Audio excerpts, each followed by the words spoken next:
Hello friends, welcome to Defence Matrix. तो ये news सबको मिल ही चुकी होगी कि अमेरिका ने फिर से 25% और टैरिफ इंडिया पर लगा दिया है और अब टोटल टैरिफ जो है इंडिया पर 50% हो गया है। यानी कि जो आइटम्स इंडिया यूएस को बेचता है उसमें 50% टैरिफ लगा हुआ है। यानी कि ये अमेरिकन्स को महंगे पड़ेंगे अगर वो खरीदना चाहें, और इसलिए उनको ऑल्टरनेटिव्स देखने पड़ेंगे जो कि इंडियन प्रोडक्ट्स के मार्केट को यूएस में खराब करेगा। गोल यहाँ पर यही है। इससे दो चीज़ें दूर रखी गई हैं, पहली इलेक्ट्रॉनिक्स, दूसरी फार्मास्यूटिकल्स, क्योंकि अगर यहाँ पर टैरिफ लग जाएगा तो ये अमेरिका के लिए प्रॉब्लम हो जाएगी, क्योंकि इलेक्ट्रॉनिक्स के मामले में इंडिया में कई चीज़ें बनती हैं इंक्लूडिंग आईफोन्स, और फार्मास्यूटिकल्स के मामले में भी इंडिया एक लीडिंग सप्लायर है। तो इसका अमेरिका को ज़्यादा नुकसान हो जाएगा, इसलिए चीज़ें बाहर रखी गई हैं। अब यहाँ पर ये देखना इंटरेस्टिंग होगा कि क्या इंडिया रिटेलिएट करता है या नहीं करता है। टैरिफ पर रिटेलिएट करना बेवकूफ़ी होगी, क्योंकि ये हमारे अगेंस्ट में ही काम करेंगे, इनके प्रोडक्ट्स के लिए एक्स्ट्रा पे करना पड़ेगा। लेकिन यहाँ पर दूसरा तरीका हो सकता है जो कि नज़र आ रहा है काफ़ी हद तक। इंडिया रशिया के साथ अपने टाइज को मजबूत कर रहा है, और अभी प्राइम मिनिस्टर मोदी भी चाइना जाने वाले हैं एससीओ समिट के लिए। तो ये शोकेस करता है कि जो ईस्टर्न ब्लॉक है ये पहले से ज़्यादा मजबूत होगा, और ट्रंप इंडिया, चाइना और रशिया को दूर करने के बजाय पास लाते चले जा रहे हैं। इवन हमारे एनएसए भी अभी रशिया में है, और कल ही उन्होंने प्रेसिडेंट पुतिन से मुलाकात भी करी है।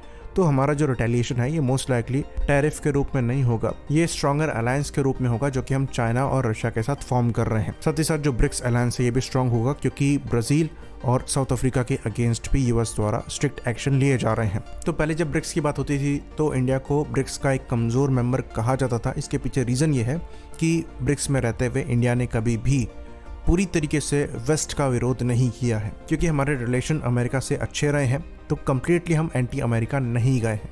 लेकिन जिस तरीके की सिचुएशन यहाँ पर क्रिएट हो रही है उसको देखकर ऐसा लगता है कि ये नौबत भी आ सकती है। इसके पीछे रीज़न ये है कि ट्रंप टैरिफ के मामले में काफ़ी अनफेयर रहे हैं। एक तरीके से वो बात कर रहे हैं कि क्योंकि इंडिया रशिया से ऑयल खरीदता है इसलिए हम इंडिया पर टैरिफ लगा रहे हैं। दूसरी तरफ चाइना हमसे भी ज़्यादा ऑयल परचेज कर रहा है रशिया से, उसके बाद भी उन पर हमसे कम टैरिफ है। साथ में ट्रेड नेगोशिएशन के लिए करीबन 3 महीने का पीरियड भी यहाँ पर रखा गया है। उसके पीछे रीज़न ये है कि चाइना के पास अमेरिका के ऊपर लेवरेज है, और अगर चाइना पे टैरिफ लगता है तो उनको कोई ऑल्टरनेटिव नहीं मिलने वाला है, क्योंकि चाइना की इकोनॉमी अब इतनी स्ट्रांग हो गई है और इनकी मैन्युफैक्चरिंग इतनी स्ट्रांग हो गई है कि आप चाह कर भी चाइना को इग्नोर नहीं कर सकते। तो क्योंकि ईयू पर वो सैंक्शन नहीं लगा सकते, चाइना पर नहीं लगा सकते, तो कोई ऑप्शन ना होने की वजह से उन्होंने इंडिया को टारगेट किया, जो कि इनका एलाई बन रहा था इस रीजन में, वो भी चाइना के अगेंस्ट में, जो कि इनके बैक स्टैबिंग नेचर को शोकेस करता है। तो बात यहाँ पर टैरिफ की नहीं है, बात यहाँ पर ट्रंप के ईगो की है। रशिया यूक्रेन की वॉर ये रुकवा नहीं पा रहे हैं, इस फ्रस्ट्रेशन में इंडिया को यहाँ पर टारगेट किया जा रहा है,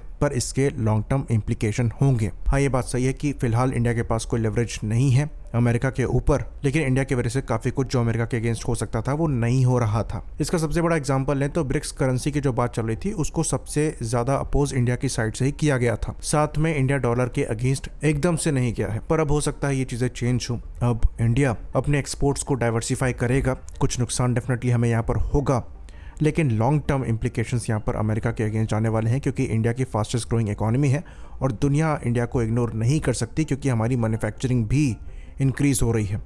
पॉपुलेशन यहाँ पर इतनी ज़्यादा है कि ग्रोथ नहीं रोकी जा सकती, क्योंकि दुनिया में पॉपुलेशन का ही इशू है। तो कंपनीज़ को मजबूरन अपनी मैन्युफैक्चरिंग इंडिया शिफ्ट करनी पड़ रही है, क्योंकि ये उन्हें सस्ती भी पड़ रही है और यहाँ पर लोग भी हैं। इसलिए कई जापानीज़ और कोरियन कंपनीज भी इंडिया में ही अपनी मैन्युफैक्चरिंग कर रही हैं। चाइना के साथ भी एज का इशू आने वाला है। जो 1 चाइल्ड पॉलिसी थी ये लॉन्ग टर्म में इनके अगेंस्ट जा रही है, और जो एवरेज एज है चाइना में ये बहुत जल्दी बढ़ने वाली है। वहीं पर इंडिया में जो पॉपुलेशन है ये हमारे फेवर में ही काम करेगी। तो अमेरिका भले अभी टैरिफ लगा रहा हो, पर लॉन्ग टर्म इम्प्लीकेशंस अमेरिका के अगेंस्ट में ही है, और वो चाह कर भी इंडिया को नहीं इग्नोर कर पाएंगे, जैसे कि दूसरी कंट्रीज नहीं कर पा रही हैं।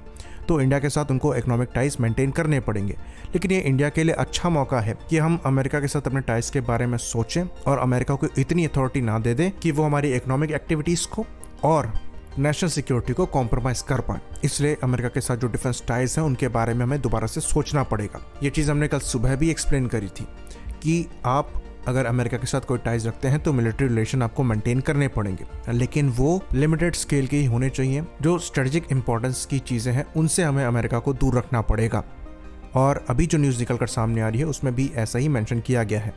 तो अभी जो न्यूज़ है उसमें ये कहा जा रहा है कि जो इंडिया और यूएस के बीच में डिफेंस डील्स हो सकती थी वो फिलहाल पॉज कर दी गई हैं, जिसके अंतर्गत एडिशनल P8I जैसे प्लेटफॉर्म परचेज किए जाने थे। अब यहाँ पर जेट इंजन मैन्युफैक्चरिंग इंक्लूडेड है या नहीं है इसका आइडिया हमें नहीं है, पर हमारे हिसाब से अगर जेट इंजन की बात है तो खाली पॉज ही नहीं करना है बल्कि पूरा प्लान हमें हटा देना चाहिए और फ्रांस से इसको लेकर अब डील करनी चाहिए। ये चीज़ हम दोबारा कहेंगे कि अमेरिका भले ही फ्री में इंजन प्रोवाइड करा रहा हो, सारा ट्रांसफर ऑफ टेक्नोलॉजी कर दे, उसके बाद भी इन पर हम डिपेंडेंट नहीं हो सकते, क्योंकि ये इन चीज़ों को एज ए लेवरेज इस्तेमाल करेंगे। और यहाँ पर ये जो ट्रस्ट लूज़ कर रहे हैं खाली इंडिया का ही नहीं है। अभी कल ही की न्यूज़ है कि स्पेन द्वारा जो F-35 लिया जा रहा था उसके प्लान को ड्रॉप कर दिया गया है। अब वो यूरोपियन एयरक्राफ्ट को देखेंगे। साथ में थाईलैंड द्वारा भी F-16 को लिया जाना था, लेकिन अब वो उस प्लान को ड्रॉप करके ग्रिपिन की तरफ आगे बढ़ रहे हैं। तो थाईलैंड और कंबोडिया के बीच में हाल ही में लड़ाई हुई थी, जिसको रोकने का क्रेडिट अगेन अमेरिका ने लिया और अच्छे खासे चांसेस हैं कि इसी फैसले की वजह से हो सकता है F-16 के अगेंस्ट में थाईलैंड आगे बढ़ रहा हो। तो खाली इंडिया ही नहीं बल्कि दुनिया भर में दूसरे देश भी अब अमेरिका से कॉन्फिडेंस लूज कर रहे हैं। ये अपने क्लोजेस्ट एलाइज तक को बुली कर रहे हैं और उन पर टैरिफ लगा रहे हैं।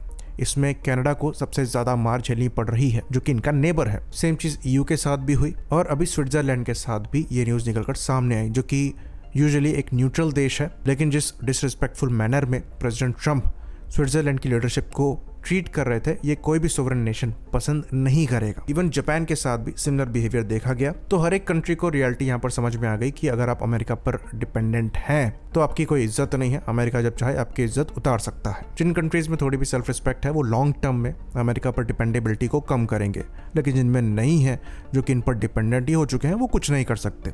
ऑस्ट्रेलिया एक क्लासिक एग्जाम्पल है, जहाँ पर ऑकुस के नाम पर ऑस्ट्रेलिया को बेवकूफ़ बनाया गया था। इनके रिलेशन फ्रांस से भी खराब किए गए थे और अब न्यूज़ आ रही है कि ऑकुस पर विचार किया जा रहा है।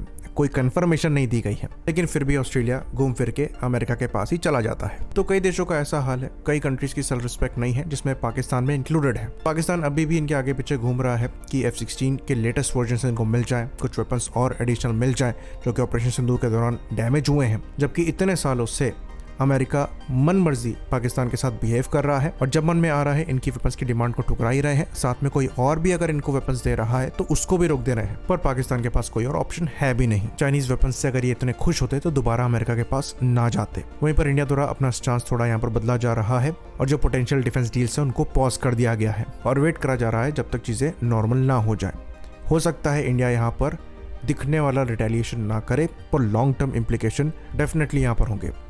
हमारे लिए सबसे बड़ी विक्ट्री तब होगी जब ये जेट इंजन की डील को कैंसिल कर देंगे। और ये चीज़ हम दोबारा कहेंगे कि कावेरी प्रोग्राम को सक्सेस बनाना बहुत ज़्यादा ज़रूरी है। लॉन्ग टर्म में अगर आप अमेरिकन F-404 इंजन पर ही डिपेंडेंट रहेंगे तेरस को लेकर तो ये प्रॉब्लमेटिक हो सकता है। होपफुली इस पर भी काम किया जाए। आई होप इन्फॉर्मेशन यहाँ पर क्लियर रही हो। इसी बात पर इस वीडियो को हम खत्म करेंगे। लाइक करिए, सब्सक्राइब करिए। जय हिंद।